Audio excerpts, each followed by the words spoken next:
தமிழகம் எங்கும் கிளைகள் கொண்ட Annamal institute of hotel management and hospital management படிப்பில் சேர்வதற்கான அட்மிஷன் நடைபெறுகிறது. கூடலூர் அருகே தேவர்சோலை பகுதியில் இரவு நேரத்தில் காட்டு யானைகளை விரட்ட ரோந்து பணியில் ஈடுபட்ட வனத்துறையினரின் வாகனத்தை நொடி பொழுதில் தாக்க முயன்ற காட்டு யானையின் பரபரப்பான காட்சிகள் வெளியாகியுள்ளது. இது குறித்த கூடுதல் விவரங்களை நமது செய்தியாளர் பிரபு வழங்க கேட்கலாம். பிரபு, வணக்கம்.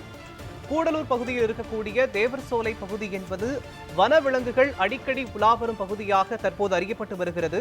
மேலும் அந்த பகுதியில் இரவு நேரத்தில் ரோந்து பணியில் ஈடுபட்டிருந்த வனத்துறையினரின் வாகனத்தை தாக்க முயன்ற காட்டு யானையின் காட்சிகள் வெளியாகி இருக்கிறது. தொடர்பான விவரங்கள் என்ன சொல்லுங்க. வணக்கம். நீலகிரி மாவட்டம் கூடலூர் அருகே தேவர்சோலை பகுதியில் இரவு நேரங்களில் காட்டு யானைகளின் நடமாட்டம் நாளுக்கு நாள் அதிகரித்து காணப்படுகிறது. அதே போல நேற்று இரவு உணவு தேடி உலா வந்த காட்டு யானை அதாவது சாலையோரம் உள்ள கடைகளின் இரும்பு சட்டரை உடைத்து சேதப்பட்டிருக்கிறது. இதனை அறிந்த அப்பகுதி மக்கள் உடனடியாக வனத்துறையினருக்கு தகவல் அளித்ததன் அடிப்படையில் சம்பவ இடத்திற்கு வந்த வனத்துறையினர் ரோந்து வாகனம் மூலம் காட்டு யானையை விரட்டும் முயற்சியில் ஈடுபட்டனர். அப்போது காட்டு யானை திடீரென வனத்துறையினரின் வாகனத்தை நோக்கி நொடி பொழுதில் தாக்க முயன்றது. இதனை அறிந்த ஓட்டுநர் வாகனத்தை உடனடியாக திருப்பி வேகமாக அங்கிருந்து சென்றார். இந்த நிலையில் காட்டு யானையிடமிருந்து வனத்துறையினர் தப்பிச் செல்லும் இந்த பரபரப்பான காட்சிகள் தற்போது வெளியாகியுள்ளன.